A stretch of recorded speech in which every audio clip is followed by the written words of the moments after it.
두 번째 시간 페이지가 112페이지 아니고 113페이지네, 그죠?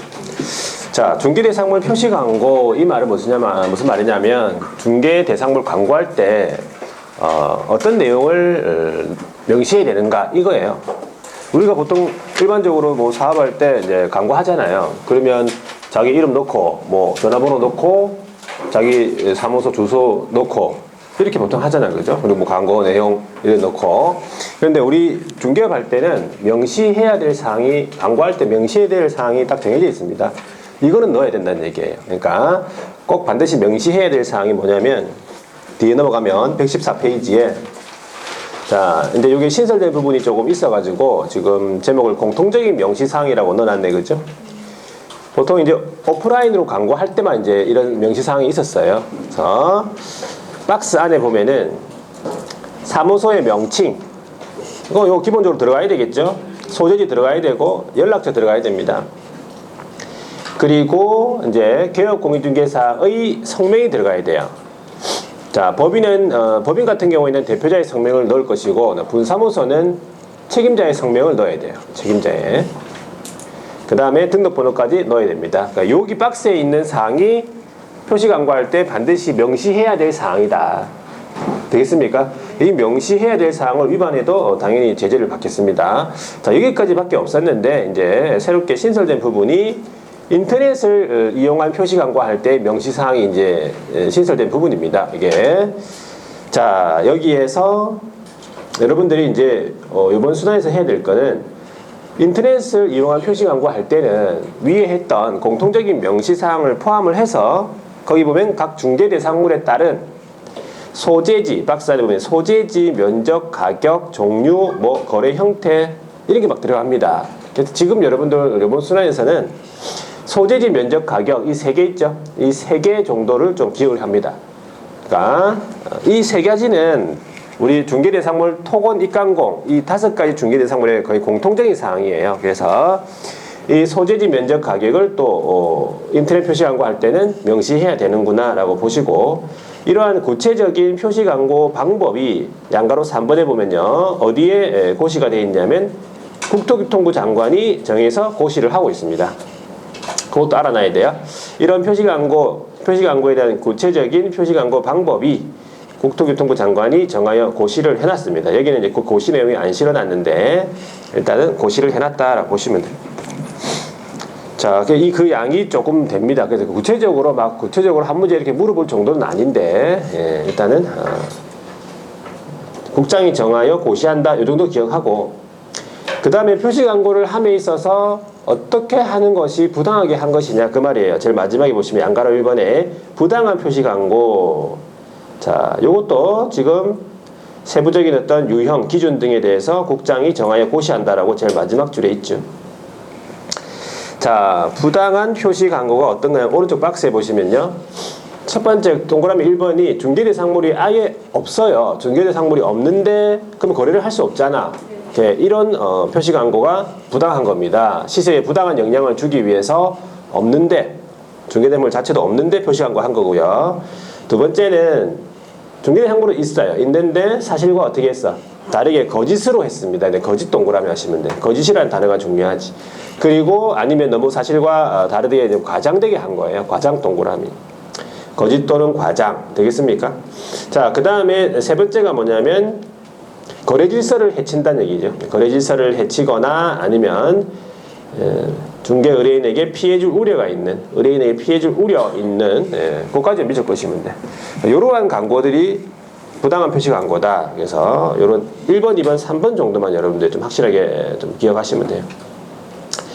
자, 당연히 그 밑에 개업이 아닌 사람은 표시 광고를 해서는 안 된다라고 되어 있습니다. 또 이것도 개업이 아닌 자가 표시 광고 했다 그러면 그것도 제재를 받습니다. 자, 뒤에 넘어가 볼게요.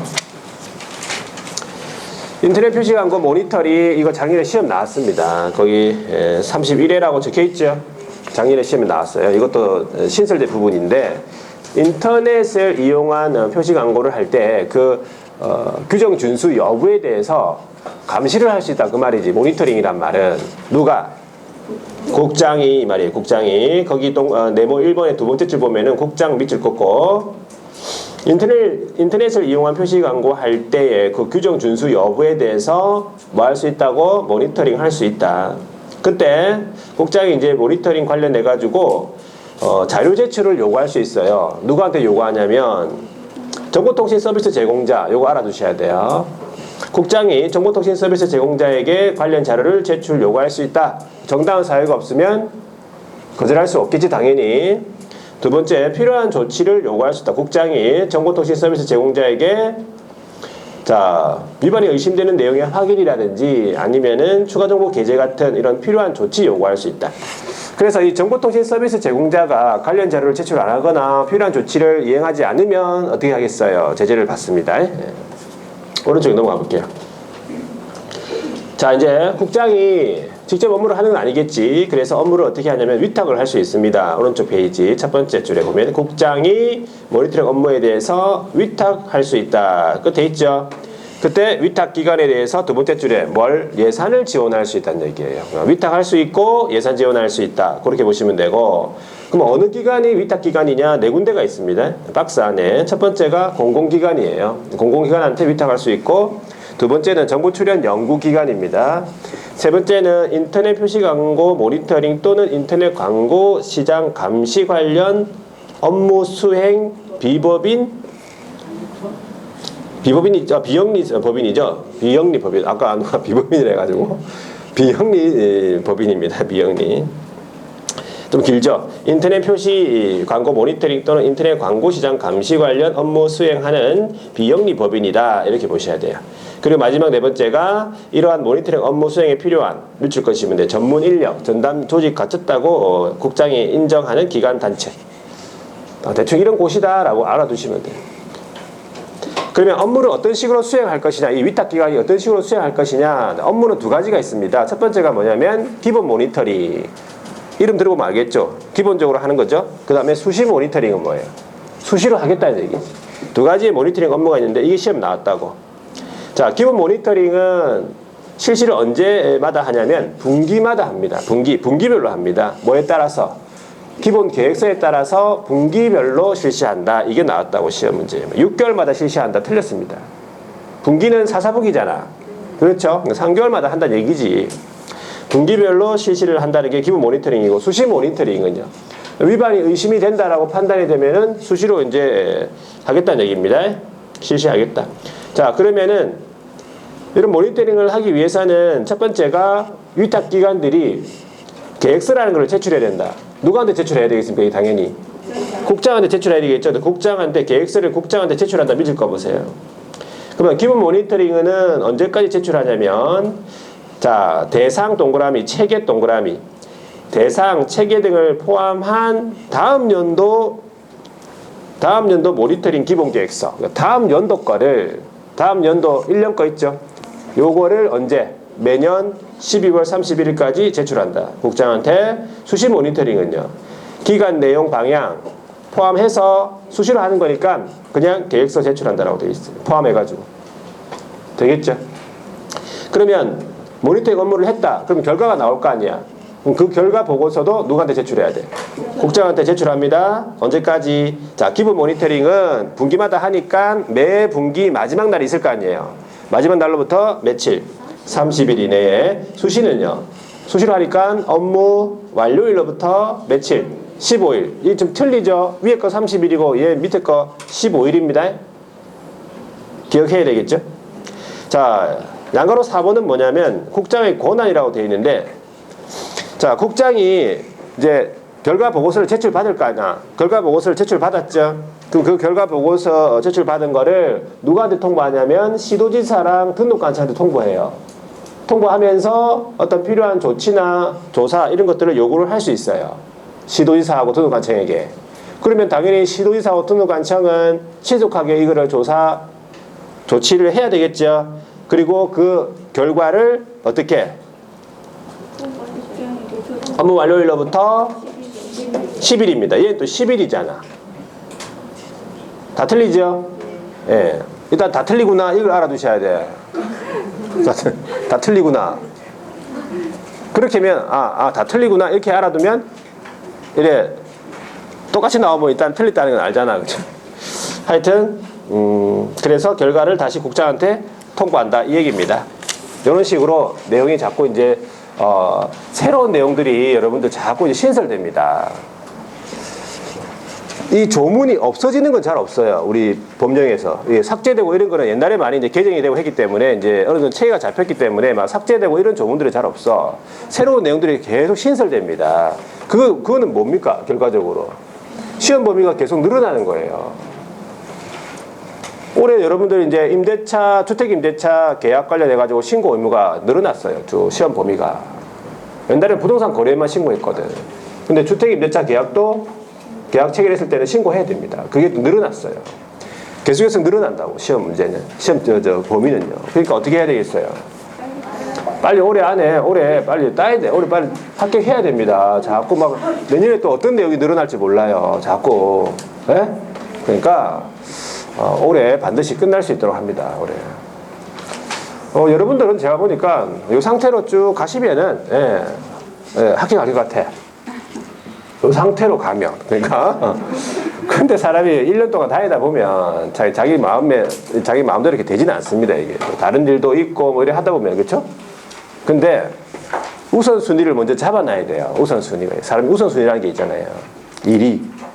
우선순위 요거 먼저 잡아놓고 그 다음에 다른 거 스케줄을 맞춰서 움직여 주셔야 돼요.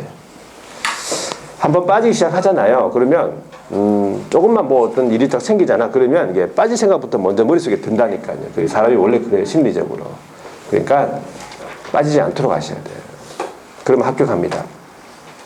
자, 118페이지에 대여등 금지는, 등록증 대여등 금지는 당연히 안 되겠죠. 대여등 금지. 자, 무슨 내용이냐면 네모 1번에 보시면요. 양도 대여등 금지되어 있는데 개업 공인중개사는 밑줄 긋고 다른 사람 밑줄 긋어보세요.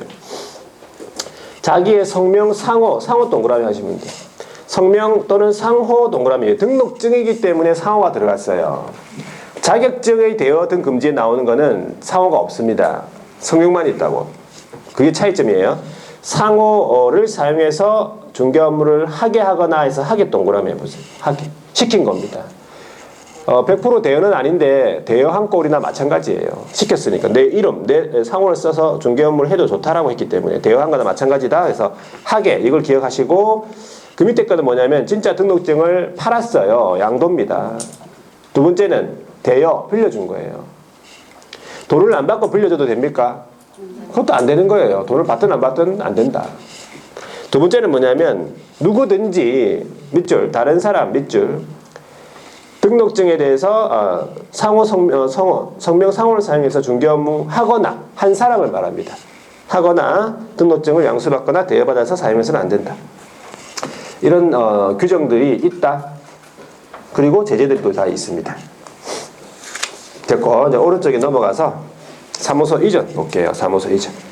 자, 사무소 이전은 여러분들 표로 하나 정리해 볼게요. 표로 칠판에다가 사무소 이전은 말 그대로 사무소를 어떻게 하겠다는 거예요. 사무소를 이제 옮기겠다는 얘기죠. 자, 사무소 옮기는 거는 세 가지 어떤 유형으로 정리하면 관할구역, 등록관청 관할구역 내로 이전하는 게 있고 그 다음에 등록관청 관할구역 외로 이전하는 게 있어요. 그 다음에 분사무소 이전 이렇게 세 가지로 이제 구분해서 관할 내로 가는 거는 자 관할 내로 간다 그러면은 사무소가 예를 들어서 거기에 있었다 그러면 어디로 가는 거야? 거기에서 거기로 가는 게 관할 내로 가는 거지. 그렇죠? 거기에서 거기 남구에서 남구로 가는 거고 관할 외로 가는 거는 거기에서 어디로 가는 거예요? 뭐 저기로 간다든지 여기로 간다든지 거기로 간다든지 뭐 저기로 간다든지 어느 학원에 가니까 뭐 저 짝에 그러는데 대구 이런 데 가니까 저 짝에 마산도 마찬가지 저 짝에 맞아요. 하여튼 거기 빼고 가는 거를 관할 외로 간다고 하는 거지. 그 다음에 분사무소 이전 이렇게 세 개 나눠 가지고 첫 번째 해야 되는 게 뭐냐면 언제까지 신고를 해야 되는가. 신고 기한 내지는 뭐 신고 시기, 신고 기한 세 개가 똑같습니다. 관할 내로 가든 관할 외로 가든 다 이전을 하고 나서 이전한 날로부터 며칠 10일 이내 이런 식으로 기억하셔야 돼. 그냥 10일 이내 하면 안 되고 사무소 이전은 이전한 날로부터 10일 이내 이런 식으로 기억하셔야 돼. 아까 인장 변경 등록은 언제까지? 7일 이내. 그렇게 하면 안 된다고 했잖아 방금. 변경일로부터 7일 이내 그렇게 하라고요. 그렇게 해야지 이게 딱 지문에 나왔을 때 뭐가 이게 어색하네 안 어색하네 이게 느낌이 온다고. 이전한 날로부터 7일 이내 뭐 이상하잖아.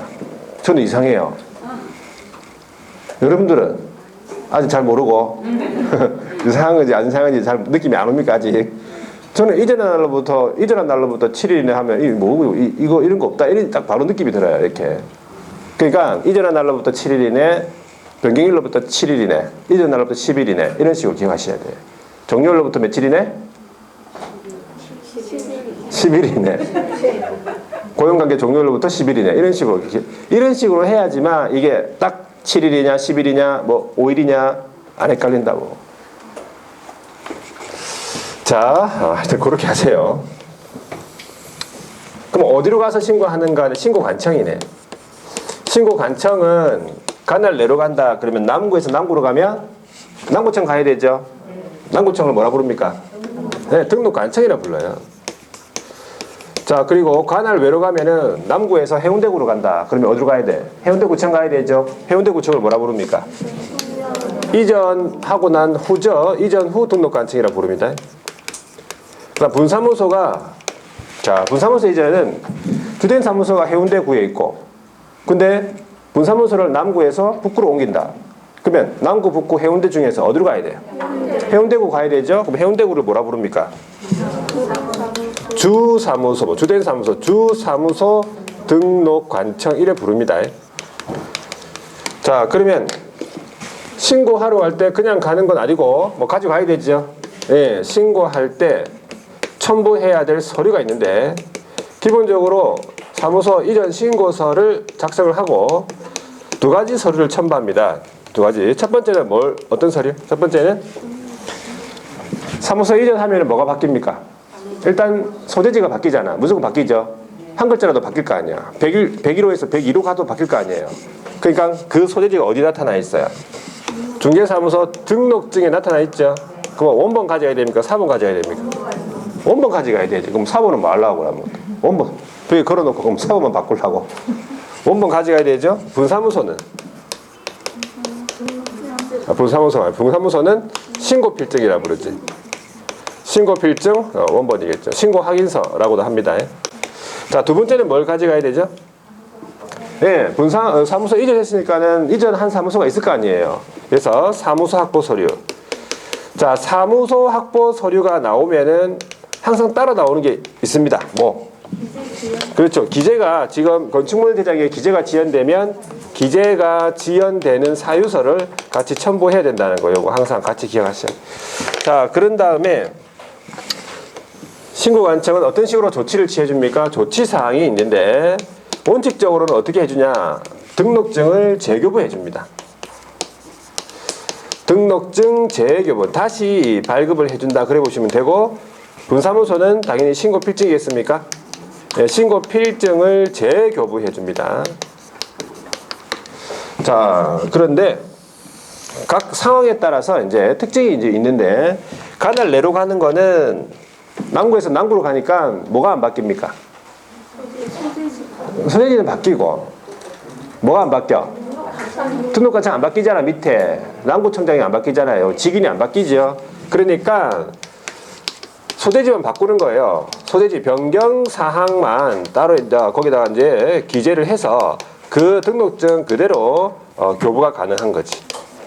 어떤 경우? 관할 내로 이전하는 경우. 관할 내로 이전하는 경우. 자, 여기도 마찬가지입니다. 분사무소 관할 내로 이전하는 경우에도 변경사항 기재 후 변경사항만 기재해서 교부가 가능하다. 자, 그 다음에 분사무소 이전 같은 경우에는 여기 주된 사무소에 신고하잖아. 그러니까 해운대구만 알아요. 이 분사무소가 남구에서 북구로 갔다는 거를. 그러면 남구청장이랑 북구청장은 안다 모른다? 모르지. 그러니까 어떻게 해야 돼?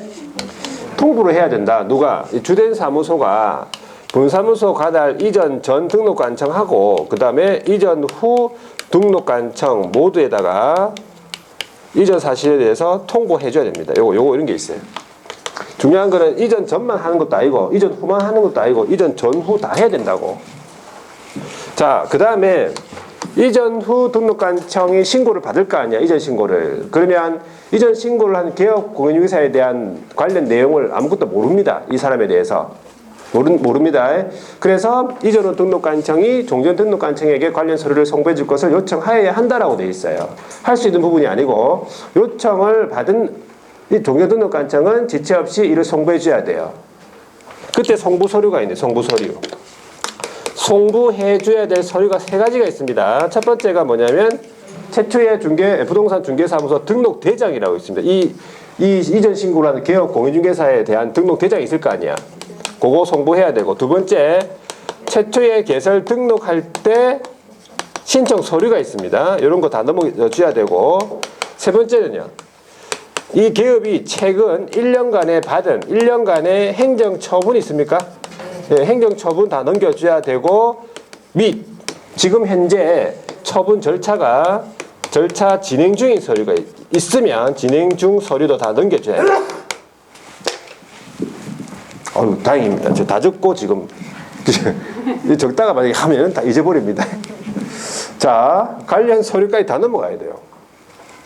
그러니까 이걸 보면은 자, 이전 신고 전에 발생한 사유로 인한 개업 공인중개사에 대한 행정처분은 누가 하겠습니까? 종전 등록관청이 하겠습니까? 이전 후 등록관청이 하겠습니까? 이전 후 등록관청이 한다는 얘기예요. 그러니까 사유는 이전 전에 발생이 됐지만 이전을 하고 나서 그 처분은 누가 한다고? 이전 후 등록관청이 합니다. 왜? 서류가 지금 다 넘어가서 그래요. 종전 등록관청은 모릅니다. 이제는 이 처분 절차가 어떻게 진행되는 건지 아시겠죠? 자, 그래서 요 사무소 이전에 관한 내용은 이 표만 여러분들이 좀 잘 정리하면 됩니다. 그래서 책에다가 밑줄을 한번 꺼보겠습니다. 자, 이전 신고를 당연히 안 하면 어떻게 되겠어요? 책에다가 밑줄을 꺼보겠습니다. 이전 신고를 안 하면 당연히 어떻게 되겠어요? 제재를 받겠지요. 자, 119페이지는 할 거 없고 120페이지. 이전 신고 관할 지역 내 밑줄, 관할 지역 내에서 첫 번째 줄에 쭉 가시면 신고서 있죠. 이다가 등록증에다가 사무소 확보 서류 첨부해서 어디에 제출한다? 등록관청에 제출한다 되어 있어. 그러면 어떻게 해줘? 세 번째 줄에 어떻게 해준다고? 등록증을 재교부하는 게 원칙인데 그 밑에 줄에 관할 지역 내에서의 이전이니까 변경사항 기재 후 교부가 가능하다 이 말이에요. 자, 그러면 이번에 관할 지역 외의 이전 같은 경우에는 신고서에다가 등록증에다가 사무소 확보 서류 첨부해서 어디에다가 신고한다고요? 이전 후 등록관청. 이전 후 등록관청에 신고를 하면 등록증 재교부만 해줍니다. 이거는 변경사항 기재 후 교부할 수 있는 게 아니죠. 등록증 재교부하는 거고. 자, 분사무소 이전 같은 경우에는 어디에다가 신고합니까? 예, 주된 사무소죠. 주된 사무소에다가 신고를 합니다. 신고서 하고 사무소 확보 서류 첨부해서 그러면 신고 확인서를 재교부를 해줍니다. 다른 말로 신고 필증이라 부릅니다. 자, 그런데 분사무소 관할 구역 내로 이전된 경우에는 변경사항 기재 후 교부 가능하다고 돼 있죠. 자, 다시 한 번 더 첨부 서류를 이전 신고서 이번에 이번이 뭡니까? 등록증이네, 그죠? 등록증, 그 다음에 신고필증, 그 다음에 사무소 확보 서류, 그리고 마지막 줄에 있네. 기재가 지연되면 그 사유서, 기재 지연 사유서, 그렇게 보시면 돼요. 그 다음에 양가로 3번은 뭡니까? 서류 송부, 관할 지역 외의 지역으로 이전하는 경우를 말합니다. 관할 지역 내가 아니고 관할 지역 외의 지역으로, 관할 외로 이전할 때에는 이전 신고를 신고받은 이전 후 등록관청이 종전 등록관청에게 관련 서류 송부해 줄 것을 요청하여야 한다 돼 있고, 종전 등록관청은 지체 없이 관련 서류를 이전 후 등록관청에 송부해야 된다. 이건 할 수 있는 부분이 아니고 해야 된다. 이걸 주의하시면 되고. 자, 오른쪽에 넘어가기 전에 그 밑에 박스가 하나 있는 회색 박스, 거기 보니까 3가지 서류가 있습니다. 첫 번째가 등록대장이죠. 두 번째는 개설등록 신청 서류. 세 번째는 최근 1년간의 행정처분 및 절차 진행 중인 서류입니다. 자, 그리고 오른쪽에 양가로 4번에 보니까 통보가 나와 있네. 통보. 분사무소의 이전 같은 경우에는 이전 전 및 이전 후 관할에다가 통보해야 된다는 사실이죠. 주된 사무소만 알고 있으니까. 그리고 밑에 네모 4번에 보시면은 두 번째 줄에 이전 신고 전에 발생한 사유로 인한 기업공인중개사는 행정처분 누가 한다고? 이전 후 등록관청이 행합니다. 최근 1년간의 행정처분이라 이런 게 다 넘어갔으니까 그런 얘기입니다. 자, 뒤에 넘어가니까 이전 신고서 나와 있고 오른쪽에 휴폐업이 나와 있습니다. 휴폐업. 자, 휴폐업도 한 문제 적어 보겠습니다. 휴폐업.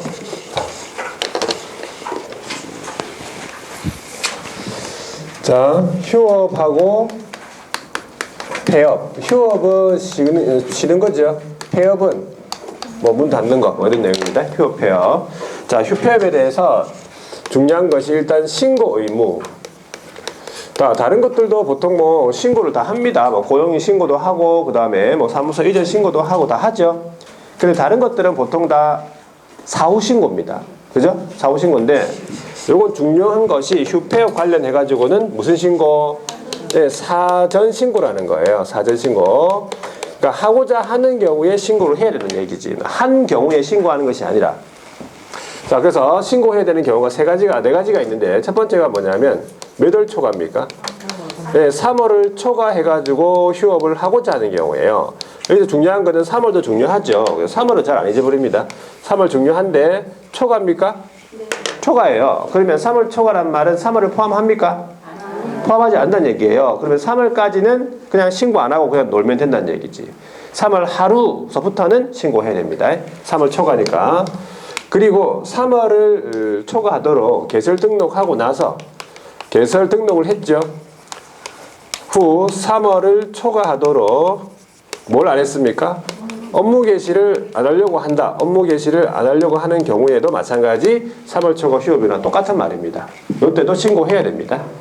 자, 두 번째는 폐업을 하고자 하는 경우네. 폐업을 하고자 하는 경우. 세 번째는 휴업한 업무를 재개를 하고자 한다. 이 말이고, 네 번째는 휴업의 기간을 변경을 하고자 한다. 이 네 가지예요.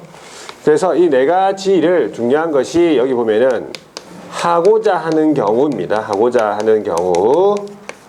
이 말은 한 글자로 얘기하면은 어떤 경우입니까? 할 경우예요. 할 경우. 할 경우예요. 할. 같은 말은 할 경우. 그러면 시험 문제는 어떻게 나왔습니까? 할 대신에 한으로 나왔어요. 한. 한 경우 하면 틀린 겁니다. 한 경우는 휴업하고 지금 신고한 사후 신고가 되는 거예요. 이런 한 글자로 바꾸고 합니다. 이렇게 우리 시험. 아주 잘 보셔야 돼. 꼼꼼하게. 자, 그러면 휴업하고 폐업은 일단 신고서가 있을 거 아니에요. 휴업 신고서, 폐업 신고서. 신고서가 따로 되어 있는 게 아니고 그냥 하나의 서식에다가 제목이 휴업, 폐업, 재개, 기간 변경 네 가지 제목이 있어요. 그래서 체크하는 거예요. 체크. 자, 신고서에다가 휴업하고 폐업은 일을 하는 겁니까? 안 하는 겁니까? 일을 안 하죠. 그러니까 뭘 가져가야 돼? 등록증 원본입니까? 사본입니까? 등록증 사본 복사해서 가져갑니까? 원본 가져갑니까? 원본? 이거는 뭡니까? 원본 이렇게 하셔야 돼요. 원본 가져야 되죠. 아, 그렇잖아요. 사본 뭐 하려고 그러면 문 닫았는 폐업 문 닫았는데 뭐 등록증은 왜? 그렇죠? 필요 없어. 그래서 등록증 원본 일을 안 할 거니까 원본 가져가야 되죠. 가져가야 되기 때문에 무슨 신고만 가능해? 예, 방문 신고만 가능. 여기 방문 신고만 이렇게 하면 방문 신고만 가능하다는 뜻이에요. 무슨 신고는 안 된다고? 전자 신고는 안 된다. 그래 보시면 돼. 재개하고 기간 변경. 재개하고 기간 변경은 뭐만 제출합니까? 신고서만 제출해요. 등록증은 어디에 가 있어요? 등록관청에 이미 가 있단 말이지. 그래서 방문 신고, 방문해도 되고 또 뭐도 가능하냐? 전자도 가능하다. 방문, 전자 다 된다. 이래 보시면 돼요. 자, 이제 두 번째가 뭐가 있냐면 휴업 기간입니다. 휴업의 기간은 원칙적으로 몇 월 초과할 수 없어?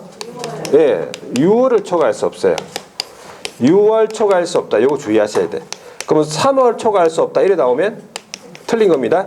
3월 초과해가지고 6월까지는 신고하면 되고 3월까지는 신고 안 해도 되고 6월을 초과할 수 없는 게 원칙인데 예외가 있습니다. 두 번째, 몸이 아픈 거죠. 질병으로 인한 뭡니까?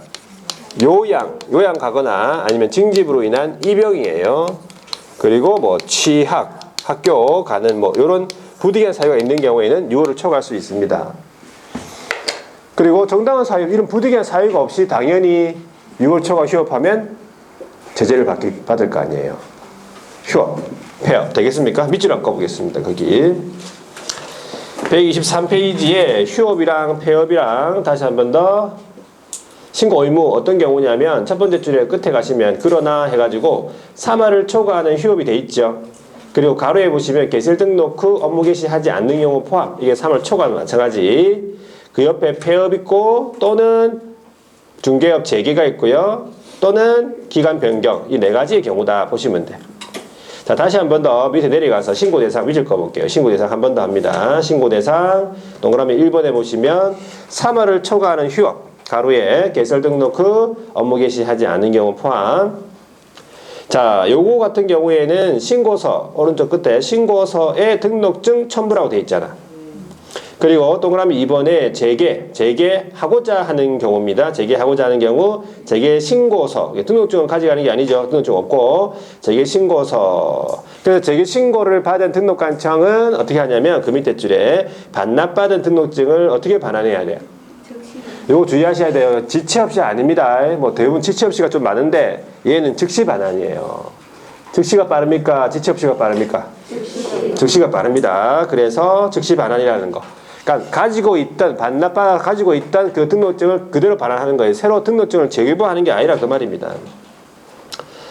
자, 그 다음에 재개했고 휴업 기간 변경이 나오네. 6개월을 초과할 수 없는 게 원칙이죠. 그런데 요양 동그라미, 입영 동그라미, 취약 이런 부득이한 사유가 있으면 6월을 초과할 수 있다 그 말입니다. 자, 마지막 줄에 동그라미 4번에 폐업인데 폐업을 하고자 하는 경우에 신고를 해야 되죠.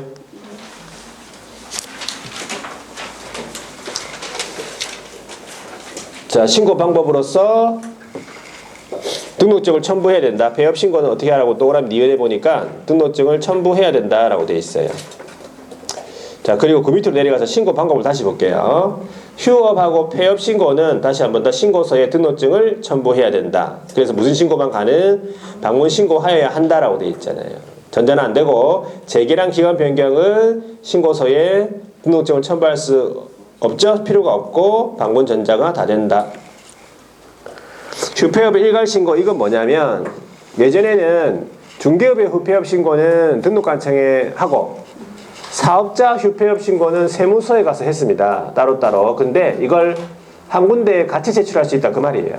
등록관청에다가 중개업 휴폐업 신고서랑 사업자 휴폐업 신고서를 같이 제출하면 사업자 휴폐업 신고서를 세무서한테 보내준다는 얘기예요. 등록관청에서. 그리고 반대로 마찬가지잖아. 반대로 세무서에다가 중개업 휴폐업 신고서랑 사업자 휴폐업 신고서를 같이 제출하면 세무서장이 어떻게 한다고? 등록관청한테 중개업 휴폐업 신고를 송부하면 휴폐업 신고를 한 것으로 본다 이렇게 되는 거예요.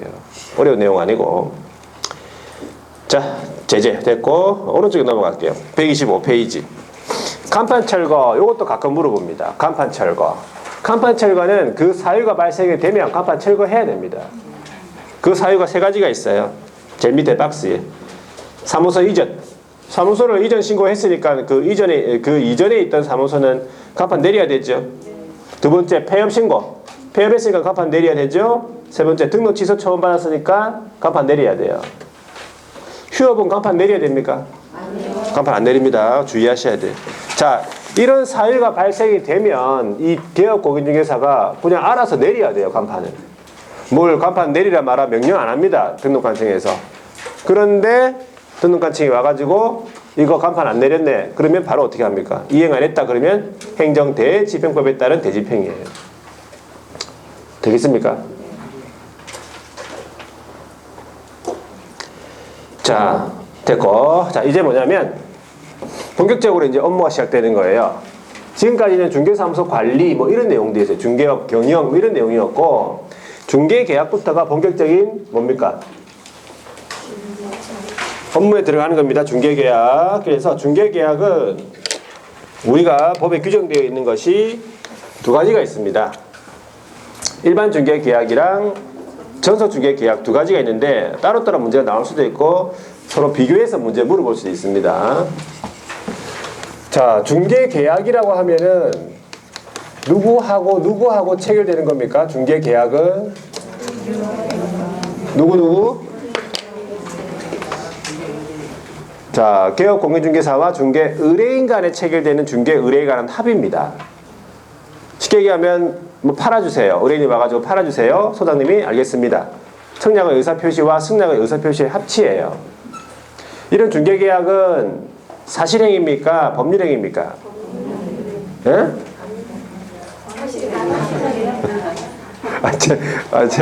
제 반응을 보지 말고 그냥 여러분들 알아서 하세요. 그렇죠. 계약은 법률행위예요, 여러분들. 계약은 무슨 행위? 법률행위.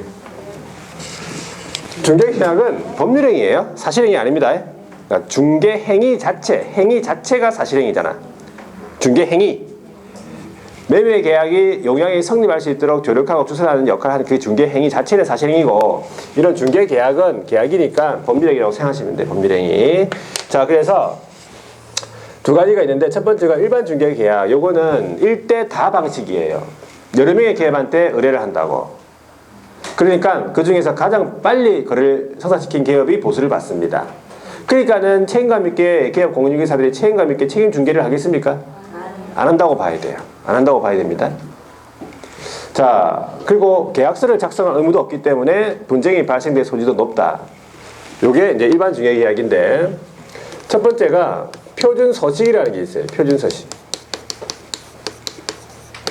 자, 표준서식에 관해서 국토교통부 장관이 일반 중개계약의 표준이 되는 서식을 정하여 개업으로 하여금 그 서식을 사용하도록 뭐 할 수 있다? 권장할 수 있다. 자, 권장할 수 있다라고 규정되기 때문에 일단 그 서식을 개업이 사용할 의무가 없다는 거예요. 첫 번째. 자, 그러면 그 표준 서식을 누가 정하느냐면 국토교통부 장관이 정한다는 거고, 그 서식이 현재 있느냐 말이에요. 법에 서식이 있냐 없냐? 있습니다. 몇 호? 14호 서식으로, 별지 서식으로 규정이 되어 있어요. 그 서식을 사용할 의무가 없다는 얘기예요. 없다. 자, 두 번째가 뭐냐면 일반 중개 계약서의 작성, 계약서 작성의 임의성. 이 말은 중개 의뢰인이 자기가 의뢰한 내용이 있을 거 아니에요. 이 의뢰 내용을 어떻게 하기 위해서, 명확하게 하기 위해서, 요거 뭐 확실히 하게 하기 위해서 개업으로 하여금 계약서, 일반 중개 계약서 작성합시다라고 요청을 할 수 있어요. 자, 이 요청에 대해서 개업이 거절할 수 있느냐? 의뢰인이 와가지고 계약서를 씁시다. 일반 중개 계약서 씁시다. 그러면 무조건 써야 됩니까? 아니에요. 요청할 수 있는데 반드시 수락할 의무는 없다. 거절할 수 있다. 난 안 쓰겠다. 좀 피곤하니까. 그런데 실무에서는 어떻게 하겠습니까? 실무에 어떻게 합니까? 실무에서는 당장 갖고 와가지고 써야지. 지금 뭐 도장도 지금 다 말라가지고 있는데 지금 찍은 지가 지금 언제인데 지금 바로 씁니다. 근데 하여튼 법적으로는 거절할 수 있다는 거. 자, 그 다음에 세 번째가 뭐냐면 필수 기재사항. 여기서부터가 이제 본격적인 암기사항이에요. 여러분들 암기사항 자료에 있어요. 거기 한번 보시면 몇 번입니까? 암기사항 자료에 13번입니까? 자, 여기서부터가 이제 본격적으로 암기가 들어가는 거지. 자, 필수 기재사항 무슨 말인지 아시잖아요. 필요적 기재사항, 반드시 기재해야 될 사항, 그 말이에요. 요 필수 기재사항이 규정된 이유는 뭐냐? 서식이 있느냐 없느냐가 문제가 아니에요.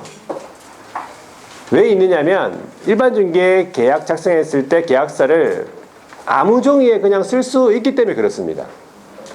이면지, 뭐 신문지, 휴지 이런 데다가 쓸 수 있지만 이걸 넣어야 된다 그 말이에요. 이 기재사항은 반드시 넣고 아무 종이에 써도 관계없다는 얘기예요. 서식이 있냐 없냐 그게 문제예요. 서식이 없어서 그렇다 그것도 아니에요. 있어서 그렇다 그것도 아니고 아무 종이에 쓸 수 있기 때문에. 그러면 이 네 가지가 뭐냐면 우리가 일반적으로 사용할 수 있죠. 첫 번째가 의뢰받은 중개 대상물 있죠. 중개 대상물의 위치가 어디냐, 그리고 규모가 어떻게 되느냐, 요거 반드시 기재해야 돼요. 두 번째는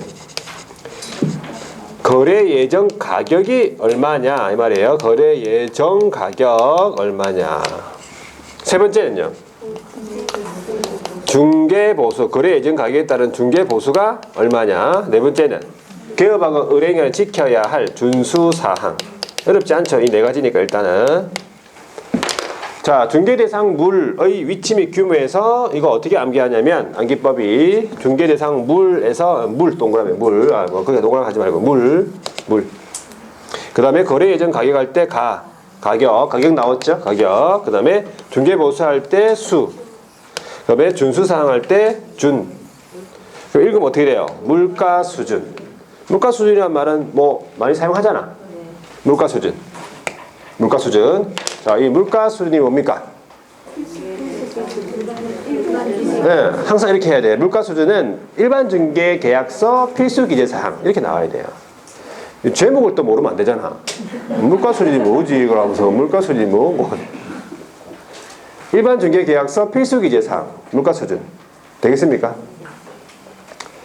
외워야 됩니다. 이런 거 좀 외워줘야지만 여러분들 80점, 90점 나온다니까. 해야 됩니다. 이걸 안 하면 좀 힘들어져요. 그래서 제가 이거 수시로 이렇게 보고 화장실에서 붙여놓고 보고 막 이렇게 머릿속에 생각을 하고, 물가 수준 이걸 딱 외워놓으면 이제 머릿속에서 생각을 합니다. 자기가. 그죠? 수는 뭐지? 그러면서 뭐 수. 그래서 생각할 거 아니에요. 물가 중개보수 그러면서 준수사항. 그렇게 해야지 그게 공부가 돼요. 공부가 암기가 된다니까. 저 사람은 암기력이 굉장히 뛰어나다. 그거는 암기력이 머리가 좋아서 그런 게 아니고 수시로 봐서 그렇습니다. 여러분들, 나는 암기력이 떨어진다. 그는 안 봐서 그래요. 나는 암기가 잘 안 된다. 안 봐서 그렇다니까요. 수시로 보라니까. 수시로 그냥. 잘하는 사람은 암기를 수시로 외우고 머릿속에 수시로 해가지고 그걸 계속 기억을 유지시키는 거예요. 그냥 잊어버리기 전에 딱 한번 기억시키고 딱 그 상태에서 암기력이 하는 거지. 그 방법이잖아요. 안 되는 사람들은 이제 한번 외워놓고 싹 다 잊어버리고 그 다음에 다시 또 딱 새로 집어넣고 그렇게 하면 안 됩니다. 약간 남아있는 상태에서 다시 또 쌓고 놓고 이렇게 해야지 이게 오래 갑니다. 기간이. 공부할 때 아주 중요한 내용이에요. 이거 물가 수준 되겠습니까? 네. 이런 식으로 외웁니다. 자, 그러면 밑줄 한번 꺼볼게요. 거기 일반 중개 계약 해가지고 126페이지 두 번째 줄에 보시면 개업 공인중개사와 중개 의뢰인 사이에 체결되는 계약. 이게 중개 계약인데 법률행위죠. 오른쪽에 넘어가겠습니다. 중개 계약은 법적으로 이제 어떤 성질을 가지냐면 민사중개입니다. 네, 반대말은 상사중개가 아니라는 얘기죠. 상인 간의 어떤 상의를 중개하는 것이 아니다. 뭐 직업소개라든지 뭐 이런 것 같은 민사중개 형태다 보시면 되고, 그리고 낙성, 그 일본의 두 번째 줄로 보면 낙성 계약이죠. 낙성 계약은 의사표시에 합치만 있으면 돼요. 청약과 승낙의 의사표시 합치에 있으면 되지. 뭐 급부를 뭐 하고 그렇게 하는 경우가 아니라는 얘기예요. 요물 계약이 아니라는 얘기예요. 자, 유상 계약이면서 일단 쌍무 계약이다. 서로 대가적인 채무를 부담한다. 그리고 불료식 계약이다. 그렇게만 제목만 알아두시면 돼. 자, 밑으로 밑에 거 보지 말고요. 뒤에 넘어가서 일반 중개 계약 보세요. 일반 중개 계약은 첫 번째 줄에 불특정 다수의 기업에게 중개를 의뢰해가지고 하는 유형이다. 가장 일반적으로 이용이 된다. 그런데 먼저 거래를 성사시킨 기업이 보수를 받기 때문에 책임감 있게 중개를 하지 않습니다. 그리고 계약서 작성하지 않기 때문에 분쟁 발생 소지도 높다. 그래 보시면 돼요. 오른쪽에 넘어가서 일반 중개 계약의 작성 요청이죠. 의뢰인이 자기가 의뢰한 내용 명확하게 하기 위해서 계약서 씁시다. 요청했을 때 거절할 수 있습니까? 예, 거절할 수 있다. 자, 일반 중개 계약서의 필수 기재사항, 반드시 기재해야 될 사항, 그거 나와 있죠. 1, 2, 3, 4 물가 수준. 되겠습니까? 다 외웠고 4번에 서식 누가 정합니까? 국장이 정하죠. 표준이 된 서식 정해서 국장이 그 사용 권장할 수 있다. 그래서 그 서식을 반드시 쓸 필요가 없다. 그 서식이 있습니까? 네. 서식이 있다. 뒤 넘어가면 있습니다. 일반 중개 계약서 서식 요 14호 서식이 있는데 이거 사용할 필요 없습니다. 근데 이제 가끔씩 이 문제 나오는 게 이 기재사항 내용 있죠. 예, 누가 권리 이전 의뢰했을 때 기재해야 될 사항, 취득 의뢰했을 때 기재해야 될 사항 이렇게 나와 있고 왼쪽에는 의무 각 그 의뢰인과 기업의 의무가 나와 있고 오른쪽에 보시면은 이전용 그 다음에 밑에 취득용 그렇게 나와 있습니까? 네. 각 기재 사항이 틀립니다. 요거는 다음 순환 때 한번 또 체크해 보도록 할게요. 자, 뒤에 넘어가서 이제 나오는 게 전속중개 계약이네. 자, 전속중개 계약은 조금 쉬었다가 보도록 하겠습니다.